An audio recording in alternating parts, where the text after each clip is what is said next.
আর্থিক খাতে বড় ধরনের দুর্নীতি বলেন বা বড় ধরনের অপরাধ, তো স্যার এদের বিরুদ্ধে ব্যবস্থা কি নেবেন আপনারা? আমাদের লক্ষ্য হবে নগদকে পুনর্গঠন করা, নগদকে উচ্চ পর্যায়ে নিয়ে যাওয়া, নগদের মধ্যে অ্যাবসলিউট 100% ট্রান্সপারেন্সি নিয়ে আসা এবং নগদের মধ্যে আন্তর্জাতিক বিনিয়োগকে নিয়ে আসা এবং সেটার মাধ্যমে টেকনোলজি ট্রান্সফার করে এটাকে একটা মাচ হায়ার লেভেল অফ স্ট্যান্ডার্ডে নিয়ে যাওয়া। এটা আমাদের দ্বিতীয় বিকাশ পরিণত করতে আমরা চেষ্টা করব। এটা এটা আমরা রিভিউ করবো। ইন এনি কেস তারা প্রিপেয়ার্ড না, তারা কিছু করেও নাই এবং কিছু কাজেই এখানে নাথিং হ্যাজ বিন লস্ট। আমরা যেটা করব সেটা হচ্ছে যে ডিজিটাল ব্যাংকিং লাইসেন্সিং যে হোল প্রসেসটাকে আমরা রিভিউ করব, রিভিউ করে আবার নতুন করে আমরা দেখব এবং যাদের দেওয়া হয়েছে তাদেরটাও আমরা রিভিউ করে দেখব, যদি তারা পাওয়ার যোগ্য হয় তারা করবেন। সরকারের ইন্টারপ্রিটেশনে 100% মালিকানা ডাক বিভাগে, তারা শুধুমাত্র পরিচালনা পার্টনার। তাই যদি স্যার হয় তাহলে তার এমডি সিও এই নিয়োগটা ডাক বিভাগ না করে তারা কেন নিজেরা? সেটাই তো দুর্ভাগ্যজনক। সেই কারণেই তো এটা আমাদের হস্তক্ষেপটা করাটা দরকার ছিল, আগেই করা উচিত ছিল, সেটা করা হয়নি। ঠিক আছে, তারা সব করছিল, তারা চালাচ্ছিল, কিন্তু তারা যদি সঠিকভাবে চালাতো, সঠিকভাবে ট্রান্সপারেন্সি নিয়ে করতো, তাহলে সেটাই ছিল না। কিন্তু তারপরে অনেক রকমের ডিগবাজি খেয়েছে, তাই না? একবার নন ব্যাংক ফাইন্যান্সিয়াল, একবার ডিজিটাল ব্যাংকিং, ফলে তাদের অ্যাকচুয়াল ইন্টেনশনস ওয়াজ শিফটিং এবং অনেক ধরনের মানে গ্রে অ্যাক্টিভিটি চলে আসছিল, যেটার কারণেই এই সিদ্ধান্তটা নেওয়া হয় যে তাদের হাতে আর এটাকে রাখা যাবে না।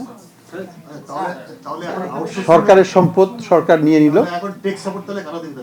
টেক সাপোর্ট আমরা দিচ্ছি, বাংলাদেশ ব্যাংক থেকে দিচ্ছে এবং নগদ যে একটা কোরিয়ান কোম্পানির কাছ থেকে নিত, সেই কোরিয়ান কোম্পানি তাহলে উইল কন্টিনিউ সাপোর্টিং। তাহলে স্যার অনিয়মের দায়টা আসলে কার? ডাক বিভাগ কি দায় এড়াতে পারে? কারণ তারা তো পরিচালনা পার্টনার। আচ্ছা দেখুন, আমি এখন ওটাতে যাব না। আমার লক্ষ্য কি? আমার লক্ষ্য হচ্ছে ইকোনমিকে ডেভেলপ করা, কোম্পানিকে বাঁচানো, কোম্পানিকে ফার্দার ডেভেলপ করা। আমি ওই ঠক বাঁচতে যে গা উজাড় করতে আমার লক্ষ্য না। আমাদের কার্যকলাপ হচ্ছে যে ব্যাংকগুলোকে স্টেবিলাইজ করা। আমি মনে করি যে এই পর্ষদ ভেঙে দিয়ে এটার মাধ্যমে আমরা ইসলামী ব্যাংকটাকে একটা স্টেবল জায়গায় নিয়ে আসছি। ইসলামী ব্যাংকের প্রাক্তন যারা ছিলেন তাদের সাথেও আমরা কথা বলেছি, তাদেরকে আমরা বুঝিয়ে দিয়েছি যে এইভাবে আমরা যাচ্ছি। তো পরবর্তী কার্যক্রম হবে যে বাংলাদেশ ব্যাংক বা এইভাবে আমাদের মনোনীত বোর্ড দিয়ে তো আমরা চিরকাল চালাবো না, আমাদেরকে একটা ওয়ে আউট বের করতে হবে।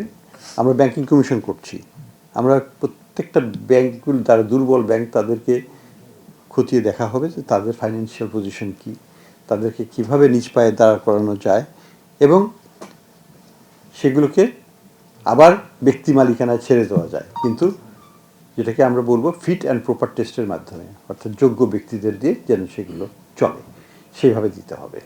তো আমাদের এখন যে কাজটা করতে হবে সেটা হচ্ছে যে প্রচুর অর্থ এই সব ব্যাংকগুলো থেকে লুট হয়ে গেছে, তাই তো? এটা অনেকাংশে বিদেশে চলে গেছে, তাদের কিছু সম্পদ দেশে আছে। তো আমরা যেভাবেই হোক, দেশেই থাকুক বিদেশেই থাকুক, আমরা দুটো চ্যানেলই পার্সু করব টু রিকভার অ্যাসেটস। আমরা অ্যাসেট রিকভারি একটা ইনস্টিটিউশনও করার চেষ্টা করছি ইন দ্য মিন টাইম। সেটার মাধ্যমে ওটাকে ডিসপোজ করে যে টাকাটা আসবে সেই টাকা দিয়ে আমরা এই ঘাটতি মেটানোর চেষ্টা করব। আগের মালিকানা থাকে এবং তাদের কোনো শেয়ার এখানে থাকে, আমরা চেষ্টা করব তাদের কাছে ফেরত দিয়ে দিতে। আমরা এটার মালিকানা ধরে রাখতে চাই না, এটা আমাদের কোনো অধিকারও নেই, নৈতিক অধিকারও নেই, আমাদের দরকারও নেই।